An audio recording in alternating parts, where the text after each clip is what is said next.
A'udhu billahi minash shaitanir rajim, bismillahir rahmanir rahim. Una palabra, la jihad. Otra palabra, el terrorismo.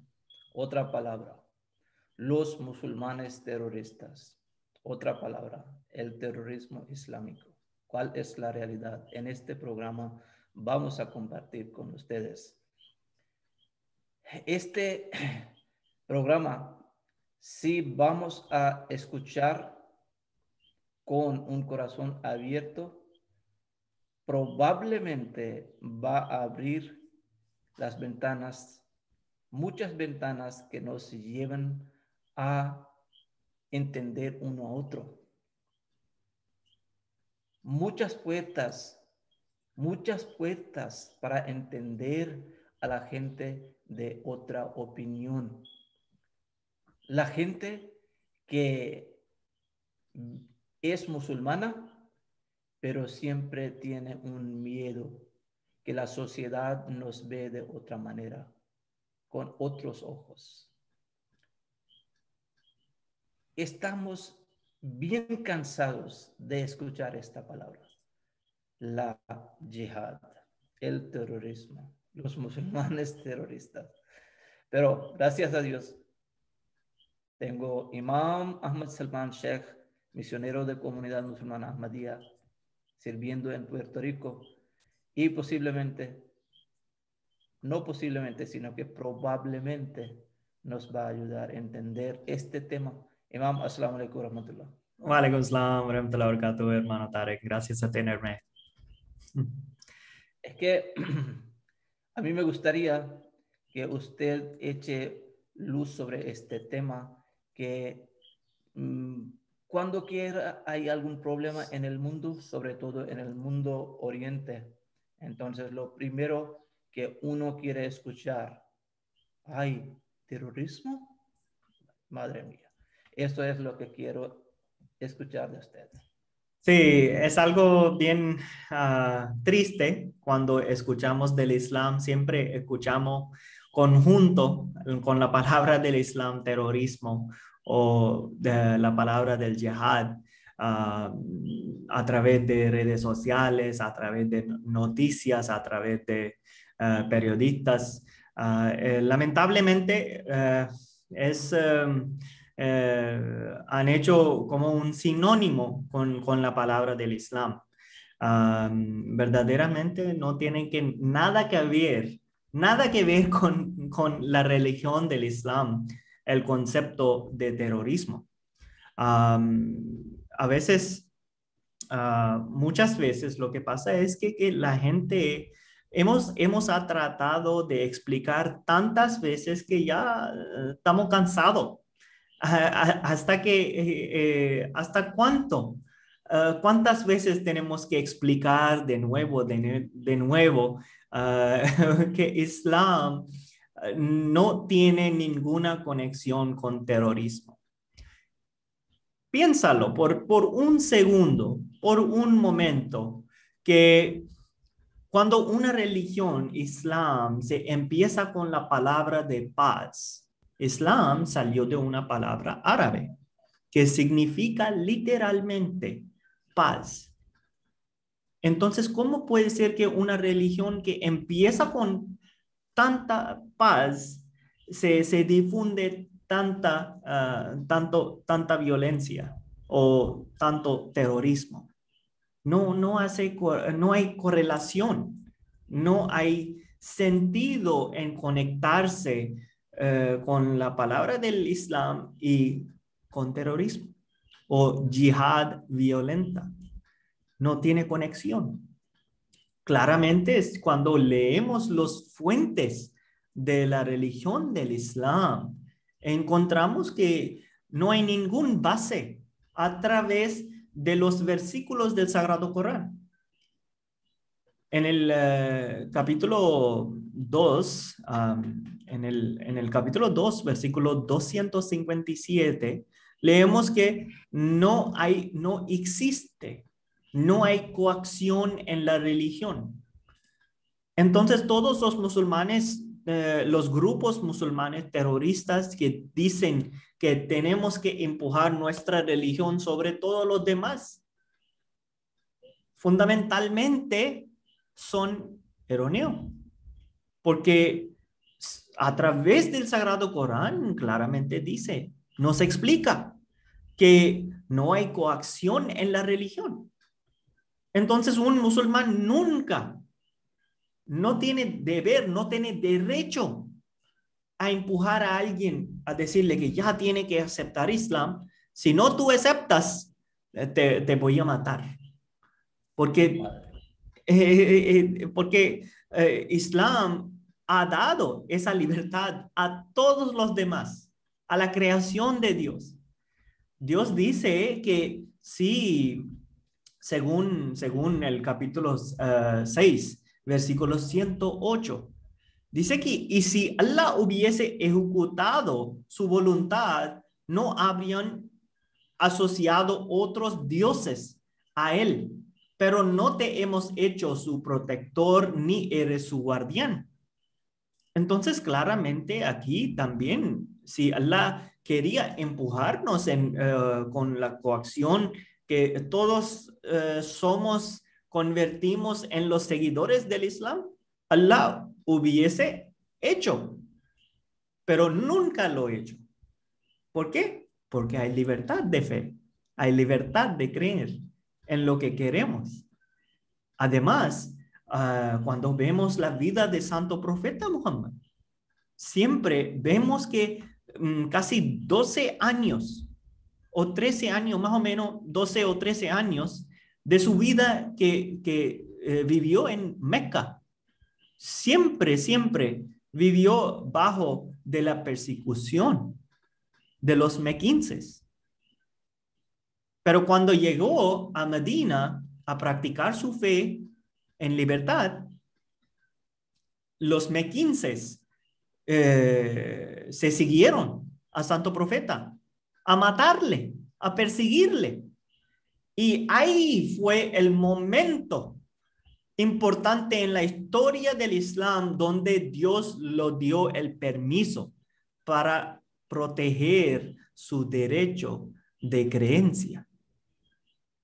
En Surah Hajj, el capítulo de peregrinaje, en capítulo 22, versículo 40, Allah dice, se da permiso para combatir a quienes son combatidos, porque han sido perjudicados. Y Allah tiene en verdad poder para ayudarle. Además, Allah dice, quienes fueron expulsados injustamente de sus hogares, solo por haber dicho, nuestro Señor es Allah. Y si Allah no hubiera permitido a los hombres defenderse contra la actuación injusta de los demás, ciertamente habrían sido destruidos monasterios e iglesias, sinagogas, y al final Allah dice, se menciona, y las mezquitas, en las que se conmemora frecuentemente el nombre de Allah, más Allah ayudará en verdad a quien le ayude. Allah es ciertamente fuerte, poderoso. Entonces, abiertamente ya sabemos que por qué está permitido hacer jihad. Es para su propia defensa, no en la ofensa. ¿Quiere dar la luz más a este tema? Ajá. A mí me gustaría añadir unos puntos, pero antes de esto, como en otros programas he presentado un evento muy especial durante la guerra. A mí me gustaría compartir con mis oyentes eso también, porque esto nos enseña qué libertad de la expresión el Islam nos enseña, y el Islam no enseña el terrorismo, porque el terrorismo y la libertad de expresión son dos cosas contrarias. Si una religión enseña la libertad y no quiere utilizar su fuerza para convertir a alguien, no puede ser una religión que enseñe el terrorismo. Porque si no quiere utilizar fuerza contra los demás, ¿cómo puede ser terrorista? Pues Una vez los musulmanes, cuando no tuvieron otra opción y fueron obligados a responder a un ataque de los no musulmanes, entonces salieron y estaban durante la guerra. Unos no musulmanes que necesitaron agua porque el agua ya había quedado, no había quedado con ellos. Entonces vinieron para coger el agua y los musulmanes tenían un charco del agua. Unos musulmanes que eran muy, digamos, nuevos, que no sabían en realidad qué es el Islam, qué el Islam quería establecer en el mundo. Pues ellos les impidieron coger el agua a los no musulmanes, pero el profeta del Islam, cuando supo, él vino inmediatamente y regañó a los musulmanes diciendo: ¿acaso Dios no me ha mandado como una misericordia para todos? Entonces el profeta del Islam, durante plena guerra, a sus enemigos y sedientos de la sangre de musulmanes, permitió coger el agua. Si el profeta del Islam fuera un terrorista o la religión islámica fuese terrorismo, ¿por qué el profeta del Islam a sus enemigos durante plena guerra quiere dar la vida? ¿Por qué no quiere que sus enemigos mueran por la falta del agua? Porque esto no era su meta. Su propósito no era matar a la gente sin agua. Solamente salió con sus seguidores por la defensa propia. Nunca los musulmanes abrieron el fuego, nunca empezaron la guerra. Wow. Aparte, sí, ma. Sí, es algo raro que estoy escuchando porque muchas veces he escuchado que Islam siempre se difundió a través de la guerra ofensiva, ¿no? Sigue, sigue. Perdona. Ya. Mira, la palabra jihad, si entendemos esta palabra, podemos entender la filosofía de la jihad. La palabra jihad significa esforzar por todo lo bueno y por todo lo positivo. La jihad tiene 4 formas. Digamos, número 1, la autopurificación. Una vez, cuando el profeta del Islam regresó de una batalla y estaba entrando en la Medina, dijo: Raja'na min al jihadil asghari ila al jihadil akbar. Nos hemos vuelto de una pequeña guerra hacia una guerra grande. Estaba volviéndose desde una guerra y estaba entrando en su ciudad. ¿Qué quiere decir? Que esta batalla que acabamos de realizar era un impedimento. No queríamos hacer guerra, pero nos obligaron y salimos para responder, pero no lo queríamos. Ahora que hemos venido a la casa, esta es la guerra que tenemos que realizar. ¿Cuál? Vivir en la casa, vivir en la ciudad, vivir en la sociedad y pasar la vida, pero de manera buena. Quiere decir, la autoinspección, autopurificación es la guerra grande. Segunda forma de la yihad que el profeta nos ha enseñado es ser beneficioso para la sociedad. Por ejemplo, imam, si Sí. uno ha estudiado, por ejemplo, la medicina, pues Mm. el doctor, un médico, es beneficioso para su sociedad. Según el Islam, esta es la yihad. Esta es Wow. la yihad cuando somos buenos y queremos ayudar a nuestros ciudadanos, a nuestros vecinos. Sí. Esta es la verdadera yihad. La tercera forma de la yihad, el profeta nos ha enseñado, es ayudar a los oprimidos y a los pobres. Mm, ¿Cuál es la sociedad en todo el mundo que no quiere estas obras? Y el profeta del Islam nos enseña, esta es la yihad. Y última es cuando un enemigo nos ataque, entonces tenemos todo permiso, todo derecho para defendernos. mm, Y no hay ninguna ley, ningún gobierno, ninguna persona lógica, inteligente que sea contra este derecho. Por mm, eso lo quería decir y termino mi palabra, que el profeta del Islam nos ha enseñado hay dos formas de la yihad. Yihad grande, yihad mayor y yihad menor. La yihad mayor y grande es la autopurificación, ser beneficioso para nuestra sociedad, ser buena persona, ayudar a los pobres y necesitados. Y la yihad pequeño, ¿cuál es? Que no es necesario. Cuando alguien nos ataque, entonces obligados debemos defendernos. mm. Imam. No, es algo bien interesante para las personas que nunca han escuchado esta forma de cuatro tipos de jihad, porque muchas veces la gente han escuchado que jihad es el más grande en el Islam, que uno tiene que lucharse a contra todos los demás. Pero cuando escuchamos esta versión del jihad, se aclara todo.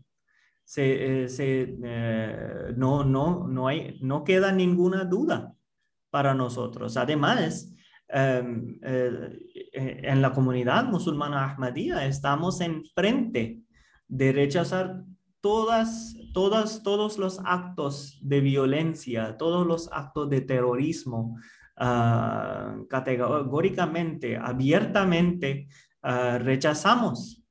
Porque el Sagrado Corán, en el Sagrado Corán mismo, dice nos claramente en capítulo 5, versículo 33,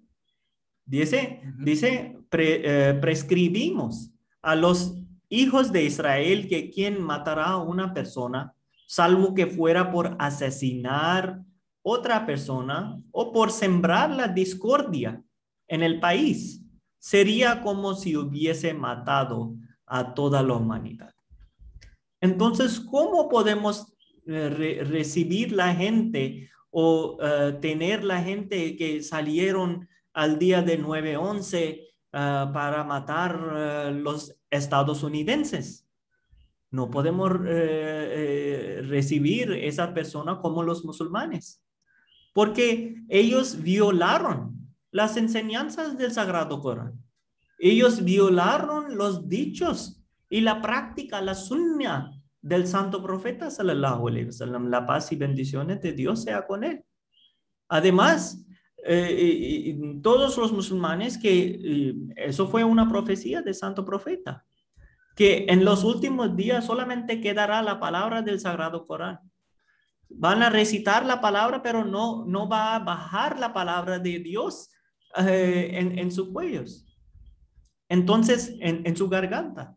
Entonces, así lo decimos que cuando vemos realmente lo que dice el Sagrado Corán es totalmente contrario de las acciones de los grupos terroristas como Al-Qaeda, ISIS o se llama Daesh. No tiene que ver nada con la religión del Islam. ¿Se quiere añadir, Iván? Un testimonio, Imam. Había un periodista francés Sí. que fue detenido por ISIS y Ujú. luego cuando salió, le soltaron, dio un testimonio. Mm, Porque mucha gente dice que el Sagrado Corán enseña el terrorismo. mm, Y él dio un testimonio muy, muy valioso. Dijo que he vivido tanto tiempo con ellos, pero ni una vez vi el Sagrado Corán con ellos, ni ellos nunca han recitado el Sagrado Corán.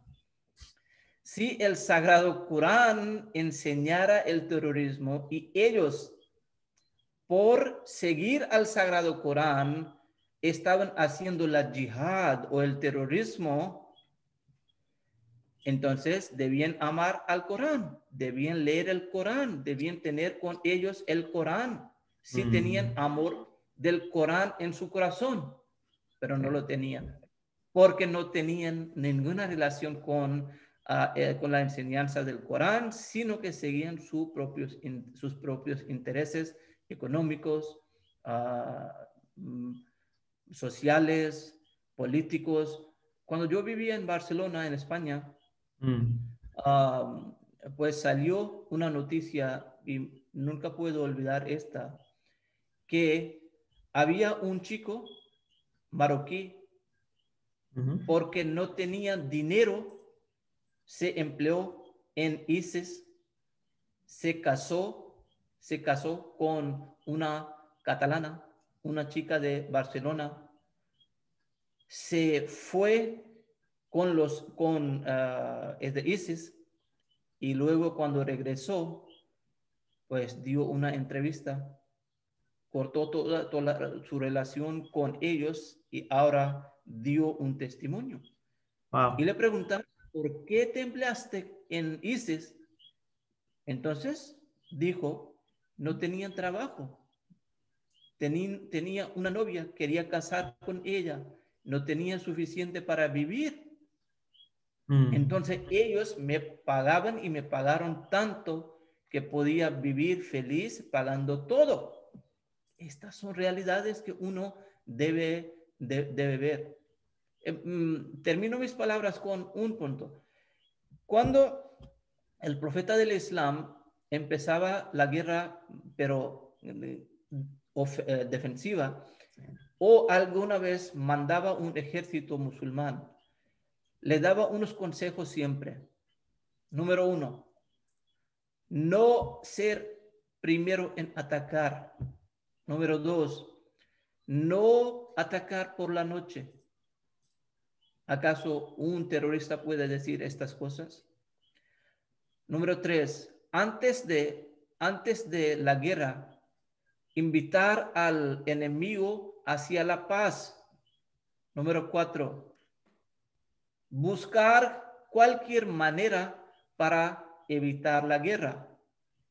Número 5, si ganáis la guerra, no matar a las mujeres, no matar a los niños, no matar a los ancianos y ancianas, no matar a ningún ciudadano pacífico, no matar a los enfermos, no matar a las personas dedicadas a cualquier religión, no cortar sus jardines y sus árboles. Dijo, no destruir los templos de cualquier religión, Wow. Este es el profeta de la paz. Esta es la religión pacífica, el Islam. Y más dijo que durante la guerra no mutilar a nadie, porque la gente cuando mataban a los musulmanes, mutilaban. Quiero decir que cortaban sus órganos sexuales, cortaban sus orejas, sacaban sus ojos, sus lenguas, para deshonrar a un cadáver, para mostrar su furia, su enojo. Pero el profeta del Islam dijo, cuando estáis en la guerra, no mutilar a nadie y respetar bien. Solamente luchar contra los que luchan con vosotros durante la guerra. Y luego, si habéis ganado la guerra y ahora estáis volviéndoos hacia la ciudad, hacia la casa, y tenéis presos de la guerra, vosotros y los presos de la guerra, os montaréis sobre la cabalgadura turno por turno, turno por turno. No es posible que los presos de la guerra siempre estén caminando y ustedes montados sobre animales, sobre cabalgaduras. El profeta lo prohibió hasta que cuando el profeta murió y era el tiempo del segundo califa, Hazrat Umar radhiyallahu ta'ala anhu, siguiendo los consejos del profeta dadas sobre la guerra, cuando entraron los musulmanes en la ciudad, califa del Islam, jefe de los musulmanes, Wow. un gran conquistador, estaba caminando cuando entraron en la Medina, en la ciudad, y los presos de la guerra estaban montados en la cabalgadura. Esto es el Islam, hermanos míos, que están escuchando. Wow. Esto es el Islam. Y más dijo que si tenéis presos de la guerra, y estos, porque según la costumbre de aquel tiempo, no tenían como grandes lugares para los presos y prisiones, no. Los presos de la guerra vivían con las familias conquistadoras o victoriosas, ¿ok?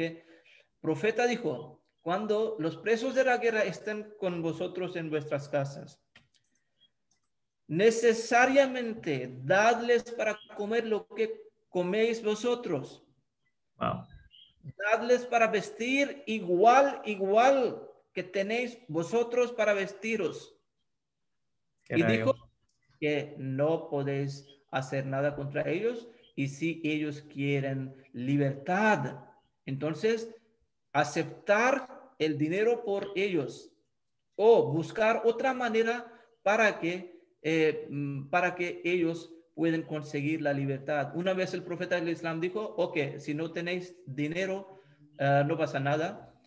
¿Sabéis tal lengua? ¿Sabéis tal profesión, tal cosa? O enseñar a nuestra gente escribir, leer y al contrario, al cambio, tenéis Mm. libertad. Tenéis libertad. Este es el Islam, hermanos míos. Wow. Qué bueno, qué bueno.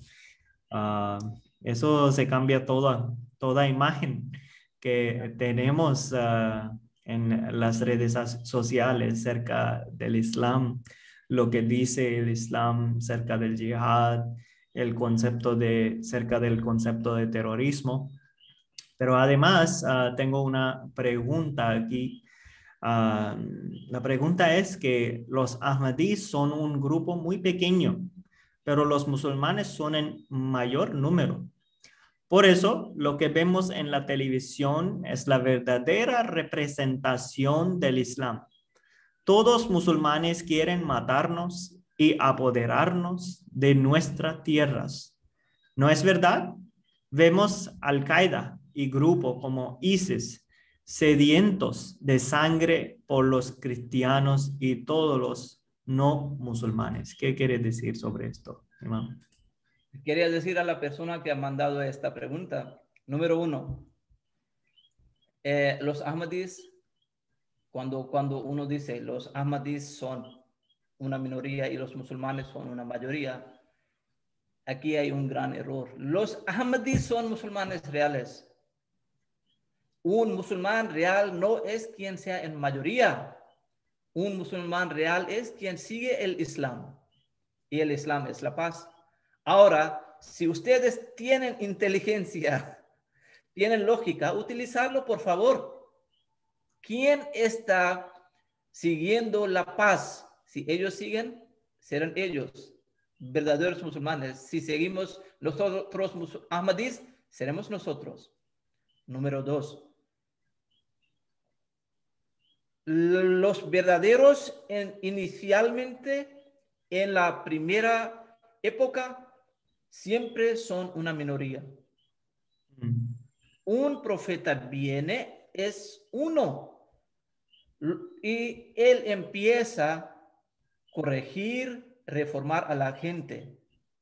Entonces, si esta es la verdadera definición de los verdaderos, que los musulmanes son mayoría y ahmadíes musulmanes son minoría, entonces no tiene razón. Entonces, cada profeta era mentiroso, con todo su respeto. sí, esta es la verdad, que somos una minoría, por eso no tenemos valor. Cada profeta, sus seguidores, primeros seguidores, entonces serían mentirosos. Número 3, los musulmanes que son en la mayoría no pueden ser verdaderos representantes del Islam. Los verdaderos representantes del Islam son quienes siguen el Islam. Ahora, si quieren dar este título a los que son terroristas, pues ¿qué podemos hacer nosotros? Deben ustedes ver los ahmadís que hacen, que quieren hacer, que enseñan, y los demás que hacen. Los que son más pacíficos, ellos son verdaderos musulmanes, aunque sean en minoría. Ellos serán verdaderos representantes del verdadero Islam. Y la última parte de su pregunta, nosotros no queremos erradicar a nadie. Nosotros creemos que cada uno es libre en su fe. No somos contra nadie. Por eso nuestro lema, ¿no saben? Amor para todos, odio para nadie.